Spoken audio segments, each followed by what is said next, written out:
Born in 1905, Abe Sada came into the world like most of us do.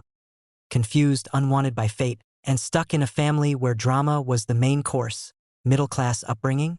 Check. Distant parents? Double check. Trauma before puberty? Oh yeah, we're going there. At age 12, Sada was taken advantage by a family friend. That one moment set the tone for her entire life.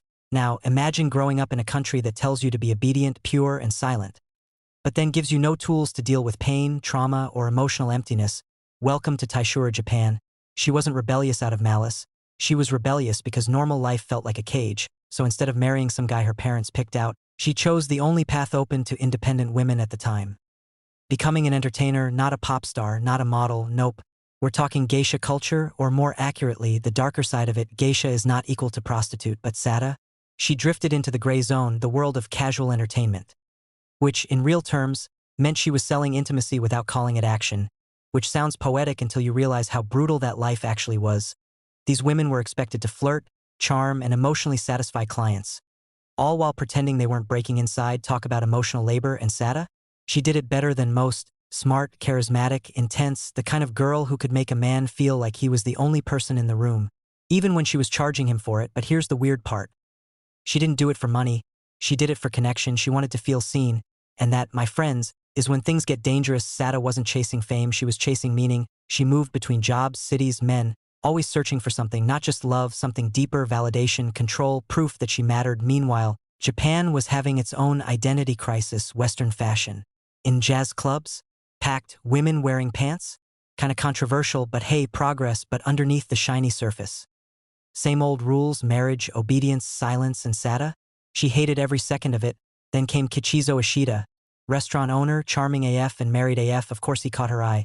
Because why settle for stability when you can have drama?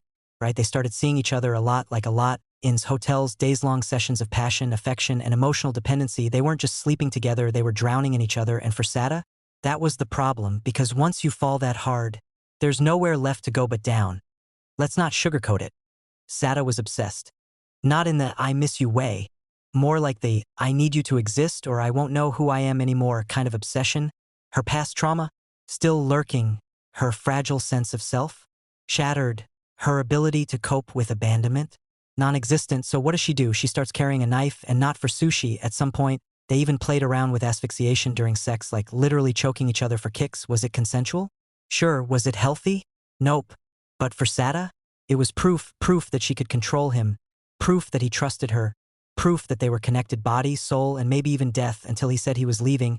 And that's when the wheels fell off. One night, after drinking, after arguing, after begging him to stay, she strangled him. And when he stopped breathing, she didn't panic. She looked at his lifeless body and whispered, I felt completely at peace. Chilling, right? But here's the kicker. She didn't run. She took his clothes, wore them, took photos, checked into hotels using his name. She carried him around like a ghost. She refused to let go. Eventually, she got caught, but guess what? She didn't deny it. She didn't cry. She didn't beg for forgiveness. She just stared at the cops and said, I did it, what now? If you think the Japanese media has drama today, try 1936, because when the press got wind of this case, it exploded. Woman kills lover in passionate frenzy. Love gone mad. She wore his clothes. She kept his cucumber. What is wrong with her? Newspapers were salivating. The public was obsessed. And suddenly, Sada wasn't just a criminal. She was a symbol. To some, she was insane. To others, she was a tragic product of a broken system. A woman who lived in a world that told her to be soft, passive, and obedient, while giving her zero power over her own life. So when she finally snapped, she didn't just kill a man. She killed the illusion that women couldn't be monsters too. She wasn't evil, she was fractured, and Japan didn't know what to do with that, so they locked her up. She got a reduced sentence, 5 years, and vanished into prison. But the myth, oh, it lived on. Songs, plays, books, movies, all inspired by one woman who dared to love too much. When she got out, Sada tried to disappear, changed her name, lived quietly, avoided the spotlight, but Japan never forgot. Post-war, her story was retold again and again, most famously in the film In the Realm of the Senses. A movie so intense it was banned in multiple countries. Why? Because it wasn't just about sex, it was about possession, about how far people will go to feel something real. And that's why Sada still haunts us today. She wasn't a serial killer. She wasn't a psychopath. She was a woman who lived in a world that gave her two options. Be silent or be silenced. And she chose neither. She chose chaos. And in doing so, She became a mirror held up to a society that still struggles with gender roles, sexuality, and the cost of longing.